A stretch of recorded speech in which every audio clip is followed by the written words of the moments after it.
Hello and welcome to Rajya Sabha TV. I'm Rajat Kane and you're watching India Votes 2019. As India votes for 17th Lok Sabha starting next month, the Election Commission will be on a watch to ensure free and fair polls. Over the years, elections, be it at the national or the state level, have witnessed a huge flow of money and means to attract the voters.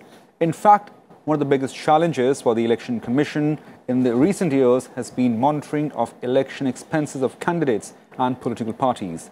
The EC admits that unabashed misuse of money power to influence voters has undermined the integrity of democratic process. This time around, the Central Poll Panel has also formed a high-powered committee for check on illegal money flow. The Commission says it hopes to put a stop of activities of those who seek to vitiate the sanctity of free and fair electoral contest.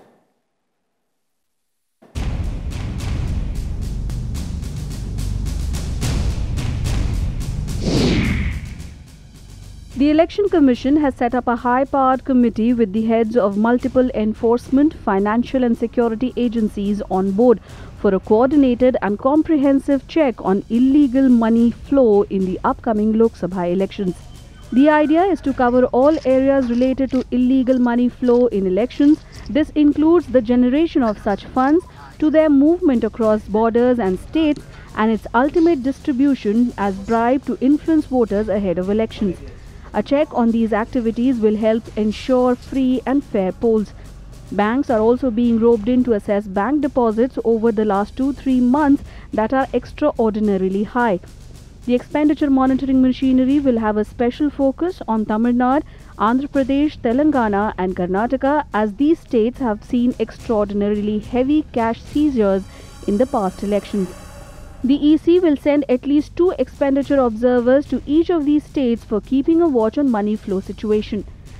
The Election Commission had seized 1,200 crore rupees during the 2014 Lok Sabha elections, including 300 crore cash seizures. Andhra Pradesh alone accounted for 124 crore rupees in cash seizure. The cash seized in the previous 2009 polls was 100 crore rupees. Unfortunately, money power is playing a role at a time of elections, and money power is playing a role after the elections. So, I feel Election Commission should be very, very strict to ensure that money power doesn't play a role in the assembly elections or the parliamentary elections. 70 lakh is the limit which Election Commission has put this time.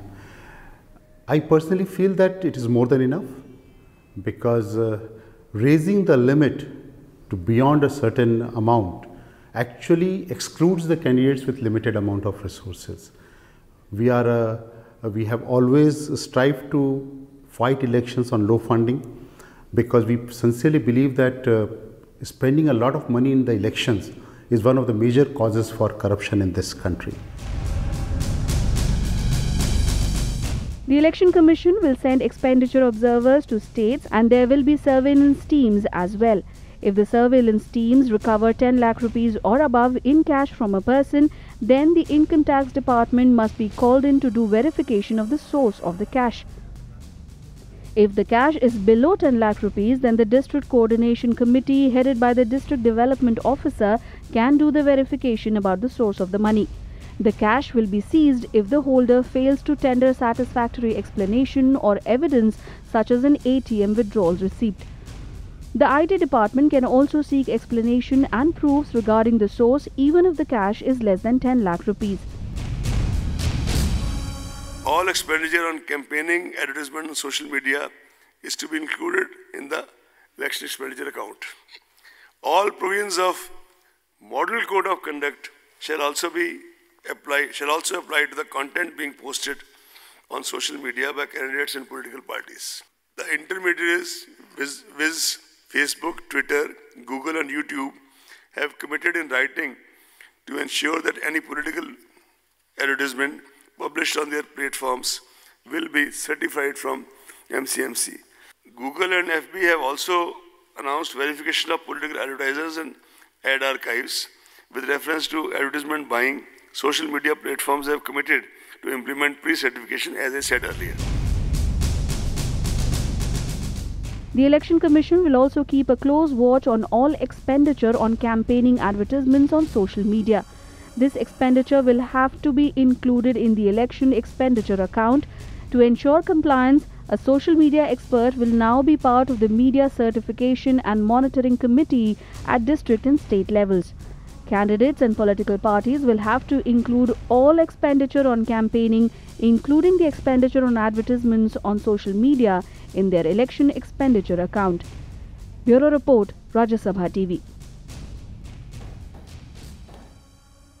Now, how big is the problem of election funding and how Election Commission can come down in checking the poll process and the funding of elections so as to ensure the free and fair polls? To discuss more on this, we're joined by a guest. Three in the studio, Mr. Shekhar Iyer, senior journalist, Mr. Rajesh Sharma, leader BJP, Suleiman Muhammad Khan, spokesperson Congress Party, and joining us on the Skype, Dr. A.K. Verma, is a political analyst. Thanks all of you for joining us. Mr. Iyer, I would like to start with you first. How big you think this problem of cash flow during election has been? Is it just confined to the national polls, or are we seeing more and more cash, money power being there in the local body, or rather to say very small polls as well?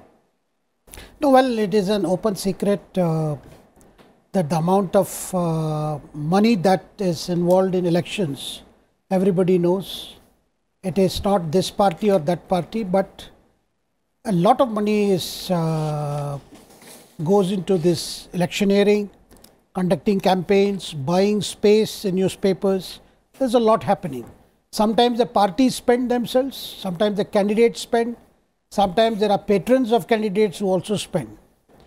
And what has happened is, though there have been, these measures like having IT observers, having people to watch how much money is being actually spent. Now, these things have been going on from the Election Commission side. I think the most important thing that we saw other day, the Supreme Court, where the Supreme Court wanted to know from the Election Commission, has to, particularly on the declaration of assets, declaration of income of candidates. Right. Now, why that system, that whole declaration thing has not become a part of a mechanism which will ensure that there is a regular monitoring of the way candidate declares his assets, verification, and if there are mismatch between what is declared and what is actual assets which are attributed to the candidates. Even there is no way, because this requires actually an amendment of the Representation of People's Act, because let us assume a candidate has he has not declared all the assets, because even a matter like declaration of assets, it can be considered as an undue influence, because the voters are not told exactly what is the aim. Now, this is on one side. On the other side, we must also realize today there are no party workers who are willing to work freely for any candidate. See, this is also a hard reality. Earlier, there were volunteers who were willing to work for a candidate or for a party. Today, parties are also finding it very difficult to get somebody during the elections who will be totally involved in the campaign work for nothing. This is also in reality we have to appreciate, because wherever candidates are, they have to go about campaigning in the constituency, they need workers, they have to spend for the workers, they have to arrange their transport, they have to arrange their food. Now, more than that, I think what has happened is nobody is willing to do campaigning for a candidate free of cost. Virtually, from what I gather, many candidates actually hire them on a salary. Now, this is not reflected in the way we are trying to look at the expenditure incurred by a candidate, or because this is a fact. Today, you do not get volunteers who will be simply working for a candidate party for the sake of ideology or for the sake of a political cause. Today, you need full-time workers. So, this is also on the other side, which also has to be factored into when we want to monitor money power. Mr. Sharma, I'd like to start with you in terms of opening up the debate. You think elections have become costly, and if it is so, then how are political parties maintaining balance between the amount that is permissible and the use of the resources on hands? We are of a view that elections should be free and fair, and less money should be used. Definitely, if huge amount of money is used, it will lead to corruption.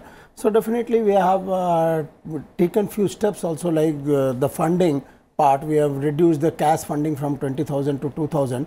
So this type of steps we have taken. The Supreme Court has also, other than going for asset and liability details of spouse and children, Supreme Court has also told very categorically, now we need to say about the source of the fund, and as well as in all the government contracts where the spouse and relatives are also interested, those things also need to be declared. So Supreme Court has also taken few steps which will bound us to make the things on a transparent way, as well as publishing about the criminal cases. You have to publish it thrice. Those Yep. two, three things are good initiatives, where definitely if less amount is incurred, definitely free and fair polls are there. I can say strict vigilance should be there, and we need to ensure that every candidate gets a chance. It should not be money power only. The candidates who is deserving, the candidate who electorate wants to get elected, those should come, and for that fair and fair elections should be there. So we are totally of that. Mr. Suleiman, what is Congress Party's steps towards making their poll process free and fair? And as we have Mr. Sharma from BJP pointing out that there are certain initiatives, the steps taken by his party. Has Congress Party also taken certain steps to ensure that their process for the elections are free and fair? You know, there are 3-4 points to my understanding which are, you know, the need of the hour in Indian politics, as Mr. Iyer has, you know, tried to show the practical realities and what happens on ground. I think to reform the electoral process of the country, transparency in funding and spending of political parties and candidates should be there. Declaration of assets, incomes of the candidates and their relatives is a must, because we have often seen that all the assets and incomes are not declared. In a number of cases, people have told one way or the other. Third is that the antecedents of a candidate contesting on a party ticket be declared. That is what decriminalization of politics, what we are striving for. In the Congress Party, I very well remember I was in Youth Congress in 2008 and 9. So at that time, Rahul Gandhi ji was General Secretary in charge of Youth Congress and NSUI. At that time, there was an election process in the Youth Congress and NSUI. Still it is. It was started and introduced at that time only. So we were told to declare our criminal cases as well as what is our background.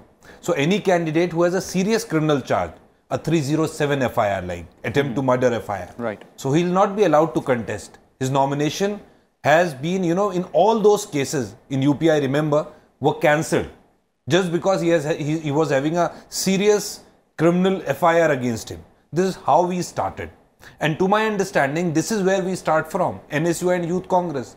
And if from there onwards, Congress Party is, you know, actually garnering leaders who are of clean image, who don't have any criminal record, or who believe in transparency, I think that is the best thing we have done. About electoral reforms, although there can be difference of opinion of a lot of people, I think electoral reforms are further, in a way, they have tried to camouflage the electoral funding. Because those are anonymous, you are not, allowed to publicize who has done what funding. So it has to be in a manner where there should be a transparency that how much, which entity or person has given. Right. Mr. Verma, Dr. Verma, I'm sorry. Yeah. Yeah, if you could hear us. So, I can. Yeah, as in the studio, Mr. Iyer just mentioned that these days election process have become a little more mechanized, as previously we used to have dedicated workers where parties not necessarily has to spend on them, but now today they are full paid employees, and that in turn accrues expenses on the entire process. So, I mean, do you also agree that elections have become expensive, although that is a fairly micro point, but from a macro picture point of view, has elections become expensive, and perhaps reforms or process or ways to check expenses are little less? Well, Rajat, there cannot be any disagreement on this point that elections have become really terribly expensive. And I remember 20 years back when we did expenditure audit for parliamentary constituency way back in 1999. The expenditure limit we came across was around 1 crore in certain constituencies in Uttar Pradesh. So, I mean, the the expenditure ceiling has always been, unrealistic so far as the actual expenditure incurred by the candidates are concerned. And the reasons are that our parliamentary constituency are very, very big. They incorporate, 5 assembly segments, which are in themselves very fairly large. And you expect the candidates to reach out to each and every voter, then certainly that amount itself becomes very staggering, number one. Number two is that the way politics is more and more becoming corporatized. It's no more a social service. It's no more, simply amateurish politics. Politics has become absolutely professional. And when politics has become absolutely professional, the contestation in constituencies is absolutely, nerve shattering. And therefore, every candidate is very, very focused on spending as much money as possible to motivate and to win over the voters. And given the fact that poverty is a big issue in our constituencies, there are cases, and we all know about that, about the corruptibility of the voters during election time, be it money, be it liquor, be it other things. So there cannot be any disagreement that elections have become terribly expensive, and this has raised a very important point in our Indian democracy, that is the demos getting marginalized? Is the people in the country are getting completely marginalized so far as the electoral process is concerned? And if correctives are not taken, and I think most of the commissions that have been established, be it Indrajit Gupta Commission, or be it the National Law Commission, or be it the Constitutional Review Commission, or whatever commissions, or be it any other commission, every commission has focused on this aspect of the. So whatever Mr. Iyer has raised, I think there cannot be any disagreement. The only thing is that how to check this rising expenditure and how to bring the common man into the political process. Right. Mr. Iyer, this time around, Election Commission has also set up high-powered committee, which will have chiefs from enforcement, financial and security agencies. You think this is a step that, of course, was required, but possibly it'll clamp down or it'll check money flow? No, definitely. Whatever steps the Election Commission has said it will be taking this time will go to bring greater scrutiny, greater focus on how the money power is used. And they have also taken into account this time that even money spent on social media will be taken as part of the overall expenditure incurred by the candidate. These are steps which are necessary and must be welcome. But at the same time, I am looking at a provision that is necessary in the Representation of People's Act, where there is some kind of a penal scope for those who do not declare their assets, those who hide their income, and subsequently if a candidate is found to have not declared his assets, or if he has understated his wealth, and he is not in a position to explain actually some of his Benami holdings. Now, what can the Election Commission do in such cases without a legal provision? So, as the Supreme Court pointed out the other day, it's time the government and the Election Commission, they must work on a provision so that the law has to be strengthened first. Right. See, without strengthening the law, I mean, you cannot enforce this, because today, if it is pointed out, maybe Election Commission can pass a censure, or as Election Commission has disclosed this time, that they will be regularly publishing any mismatch between the declared income and the income otherwise, or the assets found otherwise. Right. Now, these are measures, but I feel the law needs to be further strengthened, and it is time we go for a second generation of electoral reform, so that the purity of the process is maintained. And while doing so, I would really appreciate if the Election Commission can take into account some of the actual expenses that are now happening these days. Right. See, we cannot wish away the fact that campaigning is not free of cost. Right. You have to hire vehicles, you have to hire other medium. These days, people will have to, buy spots on television or whatever. Now, how much party is willing to spend, and sometimes Candidates themselves feel that party cannot do enough. So I think there has to be a realistic here, and more than that, perhaps there could be a possibility where, if people have often looked at the state funding of elections way to curb money power, but that I am not too sure, because over and above what the state may be giving the candidates, if a provision, such a provision is there, the candidates may be spending more. See, basic thing is, we will have to ensure there is a level playing field for all candidates of all parties. That is important. Right, we'll continue our discussion and we'll show that how elections have gone costlier in last few years. Keep watching Rajya Sabha TV. We'll see you after the break.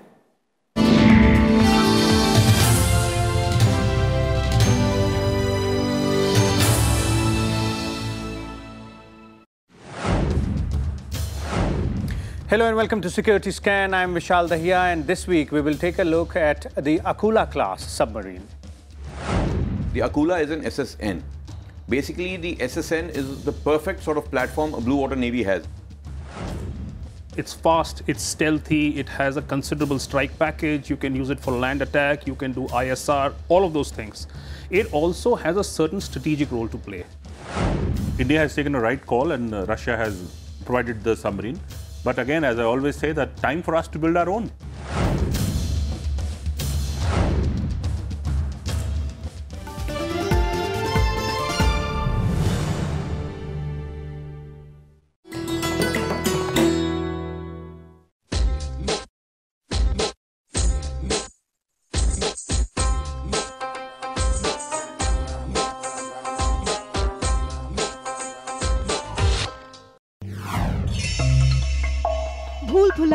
A labyrinth of hundreds of narrow stairway passages is a significant and historical component of what you popularly know as Bara Imambara.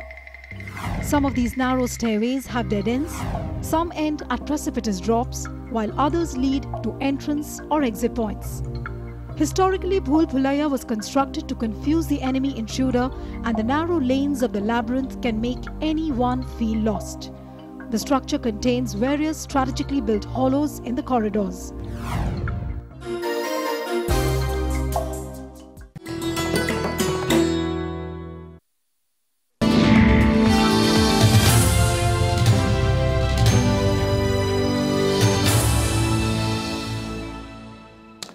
Welcome back to India Votes 2019. We are discussing the electoral reforms and how Election Commission this time around has taken initiatives to ensure free and fair polls vis-a-vis the expenses by the political parties and the candidates.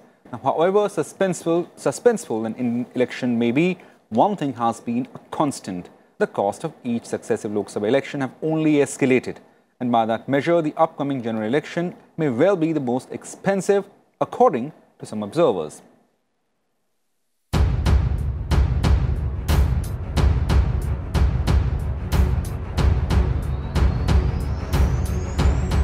$90 crore voters will exercise their ballots in the 2019 Lok Sabha elections.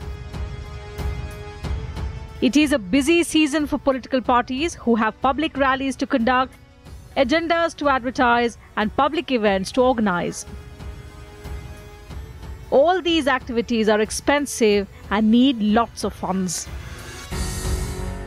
Some observers estimate that the 2014 Lok Sabha elections cost no less than an estimated $5 billion. The 2009 general election is calculated at $2 billion. The 2019 election will easily surpass it, say some researchers from the Carnegie Endowment for International Peace think tank.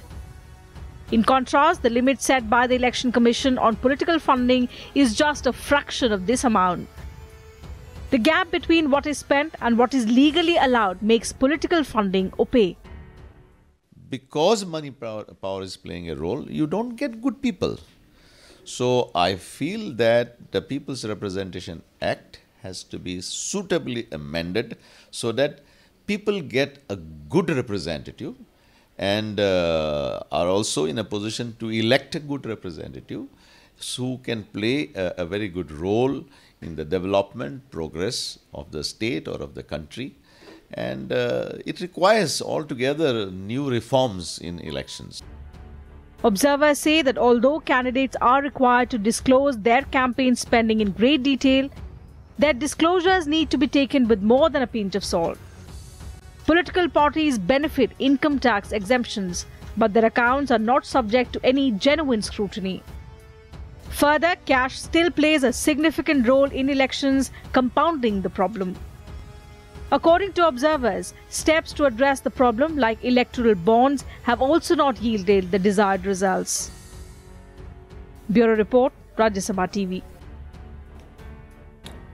Right, so we are joined by a studio guest. We continue with our studio guest, So start with the BJP first. Mr. Sharma, are political parties willing or ready for scrutiny? Because there is often talk and at all the levels that during elections, a lot of spending are done. But usually, are political parties open for any scrutiny? This is my question to both of you, in fact. I agree. We are totally agreement that scrutiny should be there, and we are agreeable. Whatever scrutiny is done, we are open for that. But at the same time, we are of one view. Reforms are needed, but at the same time, implementation of reforms are the most important thing. If you have some reform, implementation of that, whether it is through income tax department or police or through the authorities of election commission, we need to implement it in the best possible way so that there is no way outs in different way. Illegal money, generation of it, distribution of it definitely creates negative environment, and it is not good for the country, and it never gives the level playing field, as told by our friend. And in last election, we have 1200 crores which was seized. So if you see few states, those states need to be given more focus, where like Andhra, Telangana and few other states where we have always seen that huge money flow is there. We need to check on that front. And whatever disclosures are also there, if disclosures are disappropriate assets are there, then definitely anti-corruption laws should also be implemented. That is also one of the very important things, what I feel. We have graphics here which highlights as to how much money was spent in the last general election 2014, and this is fairly elaborate. And now we have the BJP, which has 282 MPs, and they spent more than 6.5 thousand lakhs, and the Congress party, which has 44 MPs, spent 403.6 lakhs. NCP, which has 6 MPs, spent 279.70 lakhs. Now, CPI, which is the Communist Party of India, has 1 seat, spent 21 lakhs. CPM, 265 lakhs. So, total we have, of these main parties, we have 342 MPs, and the election expenditure were 7,559.82 lakhs. It's a big figure. So, Mr. Suleiman, so are political parties open for scrutiny if it comes to it? Or, as Mr. Sharma also pointed out, that there are reforms, but there is a requirement of implementation. Yes, you are very right. I cannot say which political party wants reform, but as a Congress spokesperson, on behalf of my party, I can say that Congress party wants that electoral reforms be done. And my friend from BJP was speaking about the funding and how it has to be done, and there needs to be. I think if you analyze the report of ADR in the Parliament as well as different assemblies, just see Uttar Pradesh Vidhan Sabha. I think in the history of UP Vidhan Sabha, highest number of MLAs having most severe offences or cases, criminal cases pending against them. This is this Vidhan Sabha, in which BJP is having 325 MLAs. So the majority of their Vidhan Sabha MLAs are actually having very serious charges against them. And even check the Parliament. So first of all, for decriminalization of politics, you need to see that the people whom you are projecting as the candidates in the elections don't have serious charges against themselves. This is very important part of electoral reforms. As far as funding is concerned, as I have stated earlier also about electoral bonds and the funding, I have just taken out a piece from Scroll, which has been published in February 19. ADR has published a report where it says that Bharatiya Janata Party garnered an incredible 93% share or 437 crore in 2017-18 The Congress, my party, came a distant second with 26 crore. So this is the funding of last year. As far as electoral bonds are concerned, because they were allowed to be taken from January 18, so the financial year was ending in March. So within 3 months, there were some 250 crores of electoral bonds which have been given to the political parties, in which 95% of the electoral bonds have been given to BJP and rest to the Congress party. This year, this financial year, in the past 10 months, 9 months, whopping 834 crores of electoral bonds have already been issued. And the financial year will close in March. This is till December. So which party is getting maximum electoral bonds from whom? Nobody knows. Which parties is having, the parties which are having candidates having criminal record, we all know. So the needs for electoral reforms have two facets to my understanding. One is decriminalize the politics. Second, publicize and reveal all sources of income. Mr. Sharma, I'd like to respond to it about the bonds and the funding. About the? About the bonds.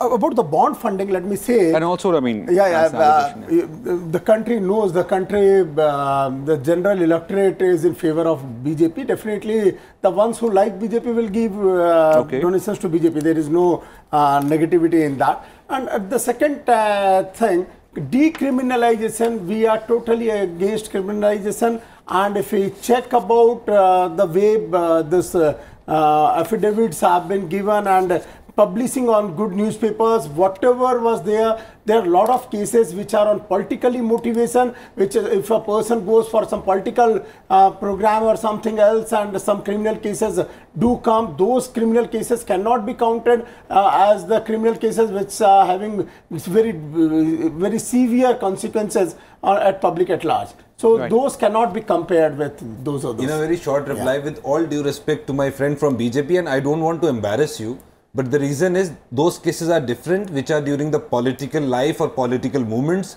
But cases like your Unnao MP from UP, Mr. Sakshi Maharaj, there are, rape FIRs pending against him. Your Chief Minister in UP, we know how serious offences are there, what communal speeches he had made, and there was an initiative taken by the government of withdrawal of prosecution against him. So we have seen how you have done. So first of all, my request to you is, and people must ask you all these questions, that why you are giving us representative or leaders who are actually having very, very serious charges against them, criminal charges. Everyone knows the way he is speaking of Yogi Adityanath. He was framed. He spoke at length post that in the parliament, what it was there, how it was happening, how he was framed. So this has been a tactic of the previous government to frame others. We have seen in Malegaon and all those things, everyone comes clean. So this has been a tactic of our previous government, and it is shameful that this type of politics goes in the country. Let's stick to the point of the expenses. We'll come to the criminal records later. Dr. Varma, you're also with us. I'm sorry.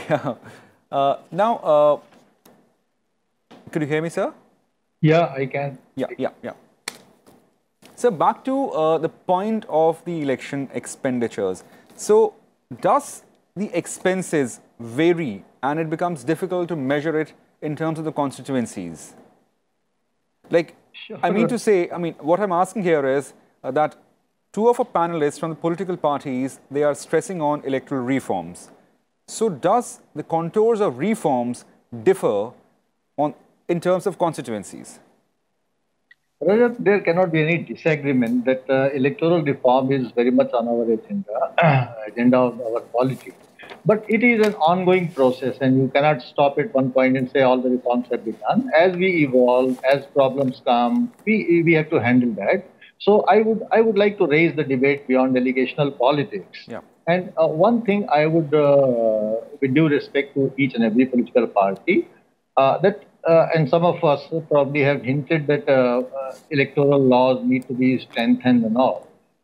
I have an understanding, I have a suggestion that there are certain political, cultural issues, there are certain political problems. You cannot solve those problems by law. We already have so many laws, and strengthening laws and through laws, you can only be, raising the plight of the common man and, not solve the problem.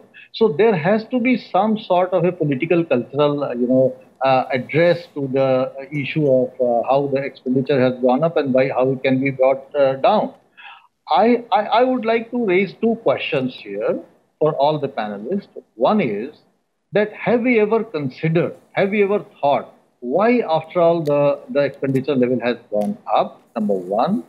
And if number two is that the general complaint of the Indian electorate, either from the victorious political party or from the defeated candidate, has been that once the election are over, they become invisible, whether they lose or whether they win. Now, I have a feeling that what is happening is that most of the political parties, they have not, resorted to a democratic process of selecting their candidates. They have ignored their local units.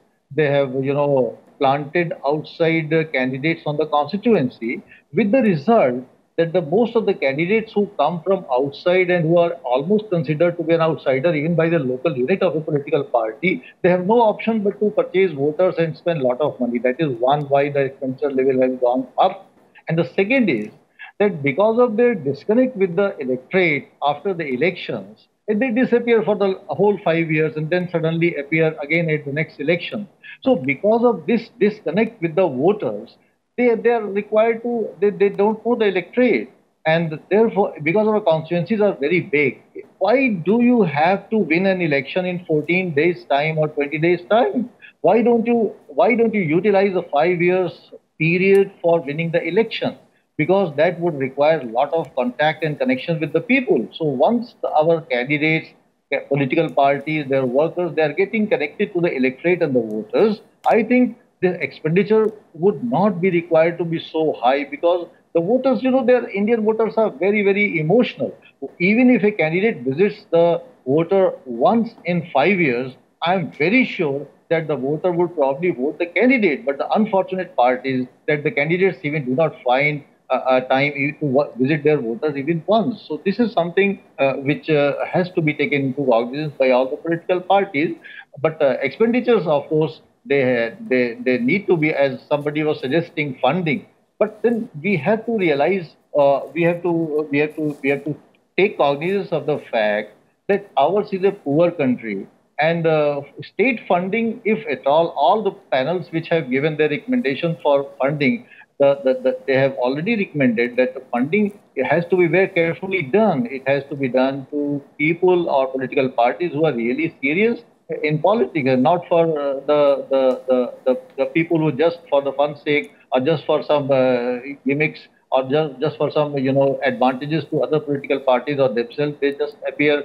You already know there are the Election Commission's latest data says there are 2,300 political parties in the country, including the national, state, and the registered political parties. So if the funding has to be on our agenda, we have to ensure that the funding is not misutilized and it is properly resorted to. However, the funding can be not in cash, but the government can, Election Commission can think of the state funding in terms of kind, so that there are infrastructures. Every political party uses the same infrastructure, and that is a permanent asset of our society to be utilized by every political party on the allotment of the Election Commission. So there can be ways and means to address this question as well. Right. You raised a very valid theoretical point of the political aesthetics. I would like to feel with you, sir, Mr. Shekhar Iyer.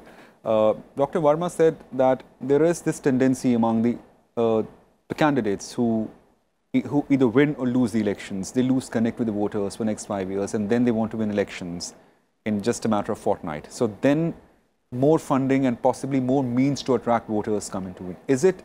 Have we seen this tendency growing? Has the politics in general transformed or changed in last few years or decades, where we see this trend?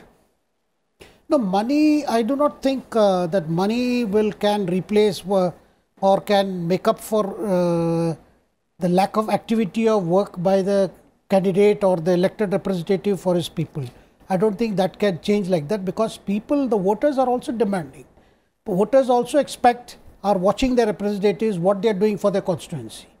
and you cannot just spend some money, win back. That's not easy when you look at the entire country. Maybe it is possible in some pockets or in some areas in a particular constituency, or maybe even in some constituency. I think, see, the whole thing is we will have to get a little realistic, because the voters in many constituencies are also looking at the record of governance. What kind of work the candidate has done, what kind of work the representative is doing. Even today, see, even the political parties, before they give tickets, they conduct surveys to find out what is the public image of a candidate or a potential candidate. And one of the things that they are taking into consideration is what kind of public work, public service a candidate has done in the constituency.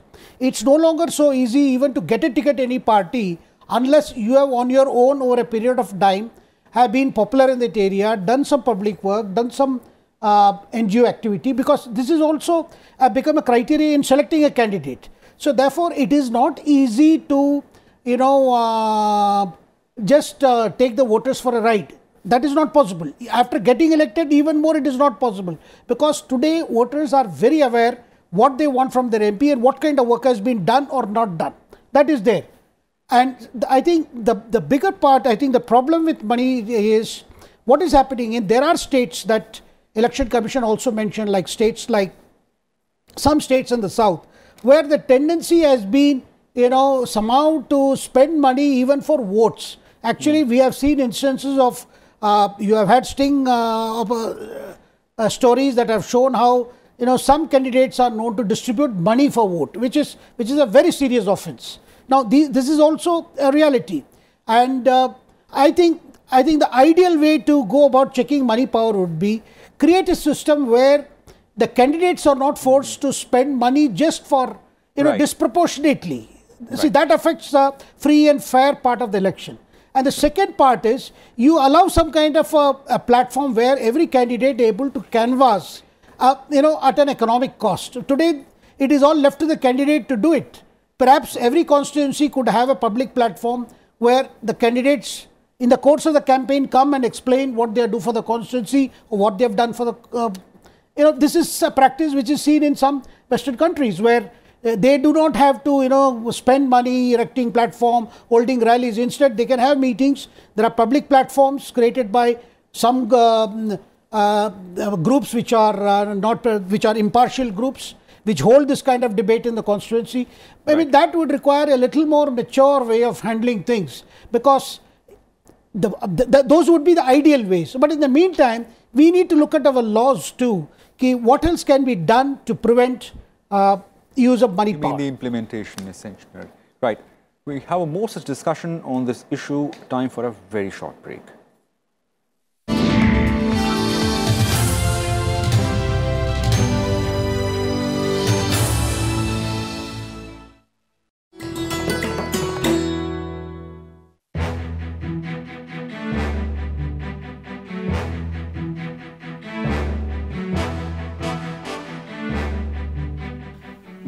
Trophy boat race of Kerala, popularly called Vallam Kali in local parlance.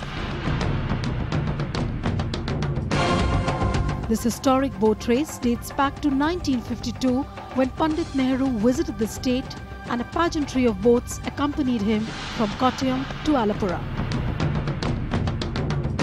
The race, conducted on the second Saturday of August every year, is a major tourist attraction.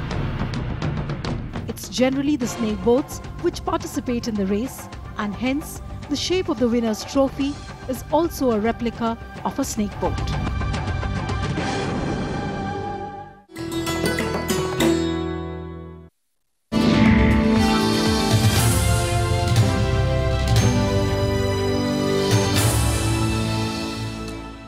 Welcome back to India Votes 2019. The set of rules for candidates and political parties include advertising their criminal antecedents on TV and newspapers at least 3 times during electioneering.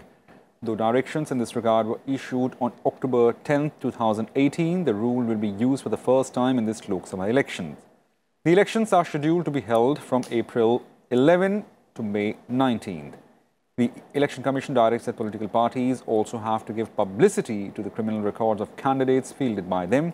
This means that candidate and parties contesting the election will have to publicize their criminal records at least on 3 different dates in widely circulated newspapers and popular TV channels during the campaign period. The candidates who do not have any criminal record have to mention that as well. The candidates will now have to fill up an amended form while filling their nomination. The parties are also required to put information about the candidates on the website. Since the newspaper publication is a poll-related expenditure, candidates will have to bear the cost for it. Parties which fail to comply face prospects of getting their recognition withdrawn or suspended. All the candidates are required to file an affidavit in Form 26 along with their nomination papers, which includes information on their criminal antecedents, if any, assets, liabilities, and educational qualifications. As all of you are aware, recently all the proposals of the Commission regarding the expansion of and revealing more information, including of HUF, was accepted by Ministry of Law, and accordingly the Form 26 has been already revised and circulated all over. This format was amended on 26 February 2019. Non-filling of this affidavit in the prescribed format, which also now includes giving you a PAN number, if you have, will result in rejection of nomination paper. Will result in rejection of nomination paper. Candidates with criminal antecedents would be required to furnish information in this regard in the local newspapers and TV channels on 3 occasions during campaign period. Right. Carrying this forward, Mr. Sharma, do you think it's a step in right direction about we have faced this question of candidates with criminal records or criminal cases? Some of them could be politically motivated as well, as you pointed out just a while back. So you think this would increase transparency? Definitely, it is a very good point, I can say. This will increase transparency. Person will come to know what type of cases are there, against whom, and whether it is a fair case or whether he is implicated or whatsoever it is. It should be clear, and giving into 3 newspaper and leading newspaper, that is also an important thing, as well as TV, it is a good thing. But here I will like to mention one thing. In the year 2014, everywhere there was a widespread newspaper news going on that BJP candidates are more with criminal cases than other candidates. If I take the percentage part, the BJP's candidates were 34% and Congress candidates were 27%. Congress had a lesser criminal record or criminal pending cases during that time. But can you believe one thing? Post 2014 till date, out of that 34% cases, to only 20% cases are lying still, and all others are now let free. So this shows that most of the cases were implanted, most of the cases were politically motivated and were to trap our persons and to create a negative image against our persons. But the people and the electorate did not took it, and they elected us with a good majority, and now all those cases are, most of them are clear. So all the misuse of agency was done, all the type of agencies were misused by then government, which was there. Yeah, Mr. Suleiman, like briefly, we're not getting into binaries of like who has more cases than the other. I'm just theoretical point, whether such a step by Election Commission this time around, this possibly would be the first time that we'd be having in newspapers and on TV that this particular candidate has these many criminal cases against him or her. So will that help in making, as we say in a phrase, right choice? I think it will help to an extent. And this is rather a judgment which has been passed by the Honorable Supreme Court in a PIL, which has been filed by, I think, ADR and other people. Okay. And there was a direction in September 18 order that all the candidates have to declare their criminal cases and they have to be publicized. And I think Election Commission now has given a directives that they have to get the criminal records or criminal antecedents published in a newspaper 3 times during elections and also on the electronic media as well. I think this will at least enable the voters who are going to vote for a particular candidate, differentiate which candidate is having how many cases, what are the type of cases which are pending. And I think this will help people who have clean records. As far as politically motivated cases or cases in which a person or a political leader is falsely implicated, I think all those cases also, to an extent, a lot of general people can have their own judgment, although the final judgment will be of the courts of law, which will decide. But at least people will know how many cases are there. I think it's a good step towards this final goal. Dr. Verma, briefly, how important you think is this step? Well, Rajat, I am not happy with this partial, step. Okay. Because you see, what the Election Commission has been doing is just raising the awareness of voters to vote more. And the more the voters vote, the greater is the legitimization of the criminals who appear on the contestation of on the list of various political parties. And once we asked a criminal candidate that, well, you are a criminal candidate, why should be elected? He said, the voters have elected me, so I am not a criminal, I am the representative. So instead of just raising the awareness of the voters, the Election Commission should also be focusing on raising the awareness of the political parties who put up good candidates. That is one. Second is that the Election Commission has always, thinking of how to handle these criminal people into politics. And of course, the law doesn't support the Election Commission. And the Election Commission is taking piecemeal actions like raising awareness about the criminal antecedents. I have a suggestion, and the suggestion is that the model code of conduct is the Election Commission's making. It's not a law. And in spite of the fact that the model code of conduct is not a law, it's just the framing of certain guidelines by the Election Commission. Right. Most of the political parties are following them, most of the candidates are following in, and the Election Commission is in a position to enforce them.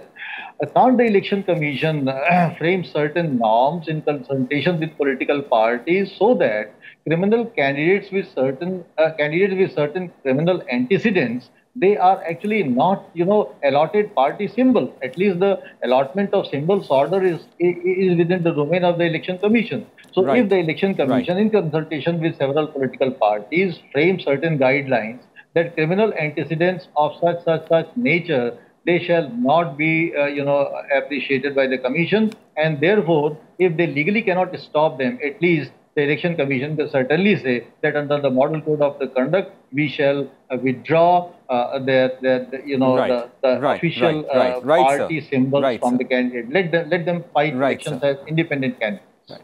So that could probably help. Right. Very briefly, sir, I'm really sorry we have short of time. You think it's a partial step, as Dr. Varam pointed out, or it's a step in right direction? See, a lot of responsibility should devolve on the political parties themselves, that in choosing their candidates. Why should they give ticket to candidates simply because they have muscle power or money power, and because they carry what is considered winnability, which is a very term peculiar to our elections and selection of candidates. Therefore, political parties should also be, because what we have in the law so far is, unless one is convicted of a serious crime, he is not debarred from contesting elections. So a lot of responsibilities on the political parties to choose candidates who are clean and transparent. Right. So clearly the buck stops with the political parties, as they have the responsibility to field the candidates who have clean record and also to be more transparent in their funding. Thank you for watching India Votes 2019.